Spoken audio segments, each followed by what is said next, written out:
What's good, YouTube? It's your boy Xenny and I'm back with another video, man. If you're new to my channel, please make sure you hit that subscribe button.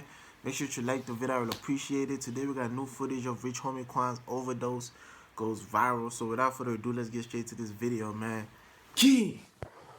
A heartbeat, I don't see him breathing. On September 5th, the world was hit hard by the sudden news of Rich Homie Quan's passing. But now, new footage of his overdose has dropped, and it's got everyone talking. In this video, we're breaking down what really went down that day and how Quan's life spiraled into tragedy. Stick around, because what this footage reveals is wilder than you can imagine.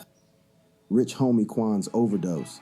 Rich Homie Quan, known for his chart-topping hits and signature flow, left fans and family devastated after his sudden passing at just 34 years old. The events leading up to his tragic death began with a frantic 911 call from his girlfriend, a call that has now surfaced online. I need an ambulance. Tell me exactly what happened. On the morning of September 5th, Rich Homie Quan's girlfriend woke up to find him lying on the couch asleep. At first, nothing seemed unusual. Quan had fallen asleep there the night before, and she assumed he was just resting. In a tender moment, she even covered him with a blanket to keep him warm before leaving the house to drop their son off at school. But when she returned later that morning, everything changed. Upon walking back into the living room, she realized something was terribly wrong. Quan hadn't moved from the spot, and this time there was no sign of breathing. Still a heartbeat, I don't see him breathing. Panicking, she rushed over and tried to wake him up, gently shaking his shoulder, but something was off. There was no response, no movement. Desperate, she decided to turn him over, but the sight that greeted her was shocking. I turned him over. He kind of foamed at the mouth. I'm sorry, are you saying he's not breathing? Is that correct? I'm not hearing you. Yes.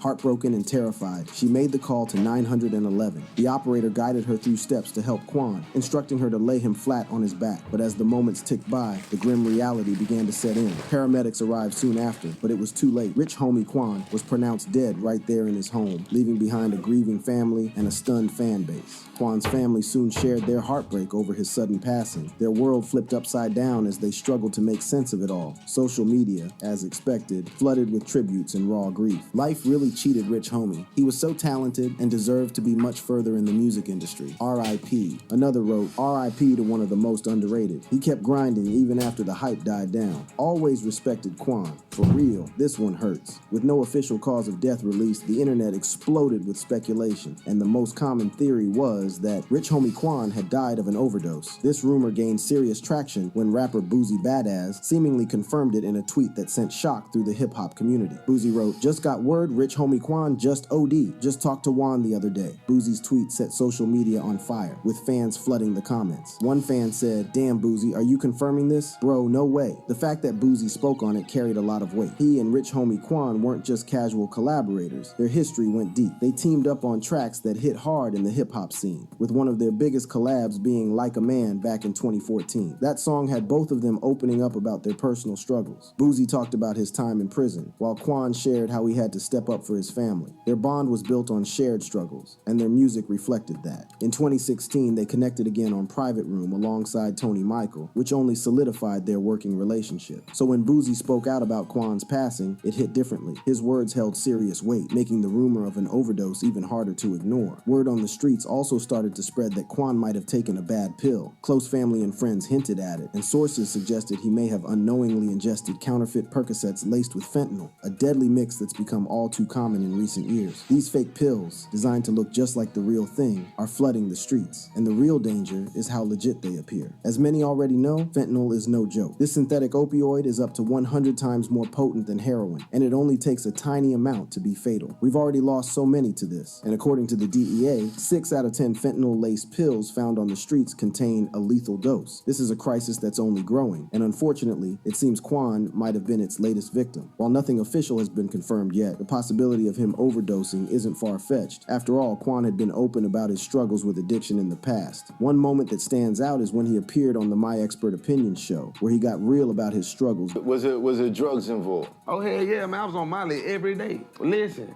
geeked up.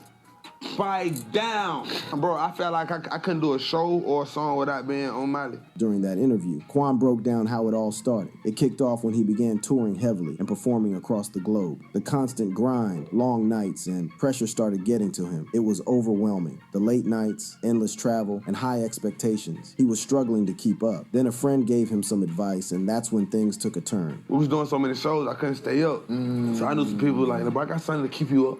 That kept me up. At first, it seemed harmless, just something to help him power through the shows. But before he knew it, Molly became a daily habit. That addiction started creeping into every corner of his life. I was taking Molly, bro, them there every day, man. And I knew, like, my attitude was saying I'm bucking on my mama.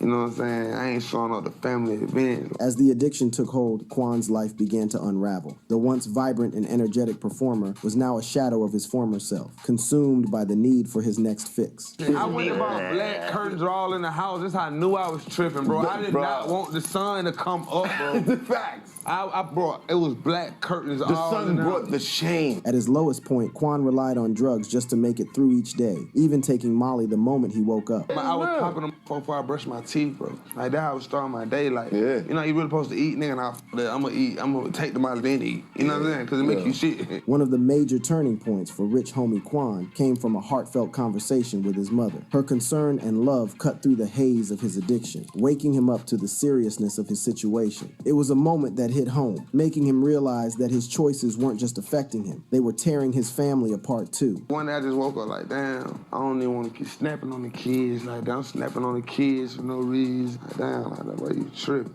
You tripping. I think my mama and I told me, like, you all right? And when she said that, like, you can notice it. Oh, nah, that mom do, but I gotta chill out.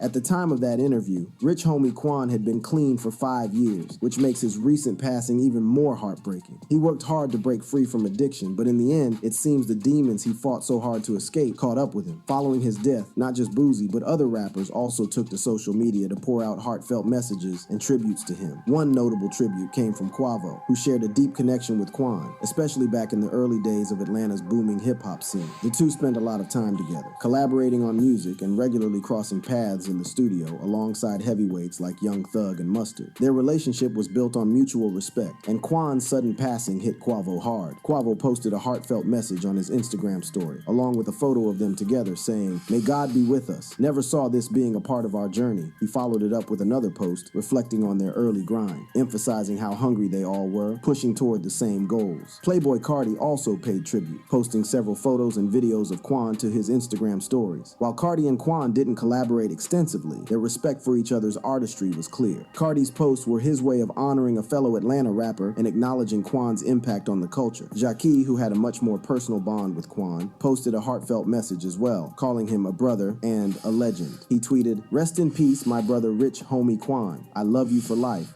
Rich Gang." Rich Homie Quan and Jacques were both part of Rich Gang, a collective that included artists like Young Thug and Birdman. The group gained recognition for major hits like Lifestyle, and during that time, Quan and Jacques worked closely, often collaborating on tracks like Come Through Remix and Feel It. Their bond was more than just professional. They were close friends. And Hey man, if you guys new to the channel, please make sure you hit that subscribe button. Make sure you like the video. I would appreciate it. And I'll see you guys in the next video, man. Peace.